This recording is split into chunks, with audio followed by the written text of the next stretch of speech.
puntahan ho natin ngayon si Bato de la Rosa. Naku po, sinagot po ng PNP, mga kababayan, si Bato de la Rosa. Ayan po, ang PNP chief mismo ang sumagot kay Bato de la Rosa, mga kababayan. Di ba ho, nung isang araw may pinapakalat si Bato de la Rosa, merong mga kapulisan na pinupuwersa, pinipilit ng ICC na tumestigo laban sa kanya, pinapapirma, no? Para daw po maging testigo laban sa kanya. So sa madaling salita ho, mga kababayan, gustong unahan ni Bato de la Rosa yung kung sakali man na may mga pulis na nakipag-ugnayan, nakipagtulungan sa ICC. Na yang mga yan, kaya pumirma yan kasi pinilit ng ICC. Ngayon po, ang sabi ng PNP chief na si Romel Marbil, denies report ICC pressuring CAPS to implicate Duterte.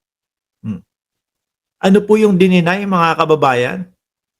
Ang dininay lang po niya, mga bossing, Romel Marbil denies reports ICC pressuring ex-CAPS, no, to implicate Duterte.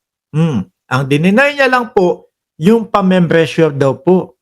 So tingin ko dito, mga kababayan, meron talagang mga kapulisan na nakikipag-ugnayan na sa ICC, no?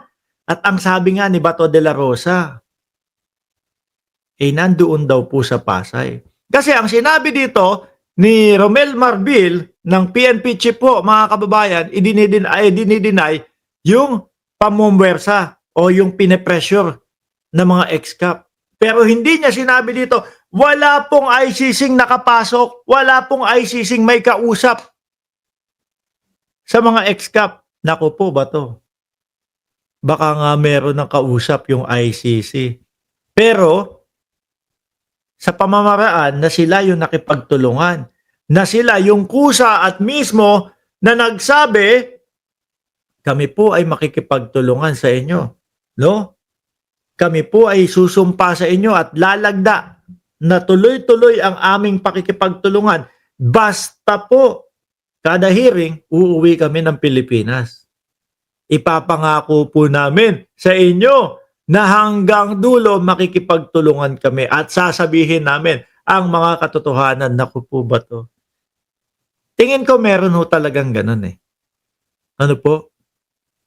Tingin ko meron ho talagang ganun na nakikipag-ugnayan o nakipagtulungan na ho. Sabi ko naman sa inyo, mga kababayan, kapag ho ang ating pinag-uusapan ay kalayaan ng isang tao, di ba? Lalapit ka. Nako, nakita ko ho, si dating Pangulong Duterte, nadala na ng ICC. Makikipagtulungan na ako sa ICC. Sasabihin ko na lahat ng aking nalalaman. Sabi ni Joel Malibiran, ano naman kung makipagtulungan? Masama ba yun? Hindi po masama yun. Kaya lang po, para kay Bato de la Rosa, masama yun. Di ba? Masama ho yun, mga kababayan. Bakit po? Kaya inuunahan niya nang sinasabi niya, pinupwersa yung mga kapulisan na yan. Di ba? Inuunahan niya na. Pinupwersa yung mga kapulisan na yan. Kaya ngayon, tumistigo laban sa akin. Pinilit yung mga kapulisan na yan para lumagda. At pagkatapos, maging testigo laban sa akin. Kaya ganoon, no? Kung sakali man na lumabas, di ba? Kung sakali naman na lumabas yung mga balita na yon, mga bossing, at least sasabihin ng tao, sasabihin ng mga didis, naku, eto na nga yung sinasabi ni Bato de la Rosa na mga pinilit. Pero yun yung tindig ng mga pulis, mga kababayan. Ang ICC nga po, limitado ang galaw sa Pilipinas.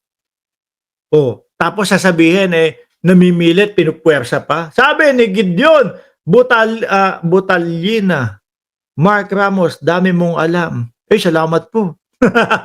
Salamat po, no? Sabi, bobo lang ang naniniwala kay BBM. Hindi, mas obob yung naniniwala.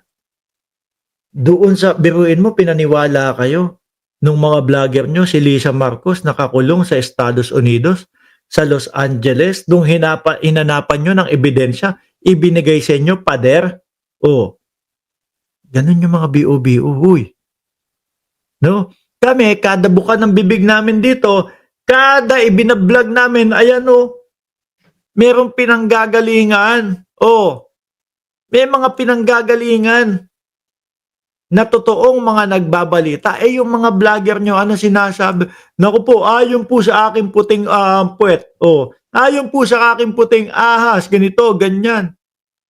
Dinaig pa yung mga totoong mamamahayag. Kayo naman, paniwala naman agad kayo. Di po ba? Hanggang ngayon, di ba meron sa inyong ipinangako, USB? Nasaan na yung USB? Wala na, kinalimutan nyo na lang din. No? Paniwalang-paniwala kayo di ba? Naku, lagot kayo, eto na ang USB. Putrages na yan, amoy puday na yata yung USB na yan sa sobrang tagal at hindi mailabas. Hindi. Ang tagal-tagal na. O ayan, uulitin ko ho mga kababayan. Headline, Romel Marbil denies report ICC pressuring. Ang i-deny lang po yung pamembressure sa mga ex-cap. Pero hindi i-deny mga kababayan yung kung may ICC na talagang kausap. Yari. Yun ang nakikita ko mga bossing. Kaya inuunahan ni Bato de la Rosa. No? Para kapag ibinalita, ayan, sabi ko sa inyo, di ba? Merong mga kapulisan, merong mga ex-cap na pinwersa sila para tumestigo laban sa akin. Naku, Bato basahin natin to, mabilisan ho mga bossing. Romel Marbil denies report ICC pressuring ex-cap to implicate Duterte. Manila, Philippines National Police, PNP Chief General Romel Marbil said he does not know where report originated, claiming International Criminal Court investigator were pressuring retired officer to implicate former President Rodrigo Duterte. Diba? Sabi pa dito, former PNP Chief and Senator Ronald Bato de la Rosa made a claim in a press statement ongoing mission at the Pasay City Hotel to threaten ex-cap into signing an affidavit implicating him and Duterte in the latter's brutal war on drugs. Sabi dito, we are not under ICC. We're not a member of that anymore. So I don't know where those reports are coming from. Hindi, tingin ko ho dyan mga kababayan. Tingin ko ho dyan. Kumbaga kahit papaano, merong mga ano yan May mga tik-tik huyang sila Bato de la Rosa No? Natitiktikan niya yung mga yan. Kagaya nga ho, di ba, nung dati nahuli, na aresto si dating Pangulong Duterte, alam niya din ho Ano ang sabi niya? Tinawagan niya si Medjaldia, tapos sinabi kay Medjaldia na ano daw, na alam niya na merong warrant o pare sa kanya at kay dating Pangulong Duterte. At mag-i-stay muna siya doon sa kinaroroonan niya, no? At may aasikasuhin, baka sakali na maihabol na hindi maaresto si dating Pangulong Duterte. Pero ano po ang ginawa? Patay ang cellphone. 24 oras. Di ba? Pinatayan na ng cellphone. Baka daw kulitin ni Hanilet. Uy, Bato, di ba sabi mo, forever sasamahan mo si dating Pangulong Duterte. Ito na ang pagkakataon, samahan mo na. Kaya nag-off na lang po ng cellphone, mga kababayan. No? Ang tingin ko, natunugan na ni Bato de la Rosa.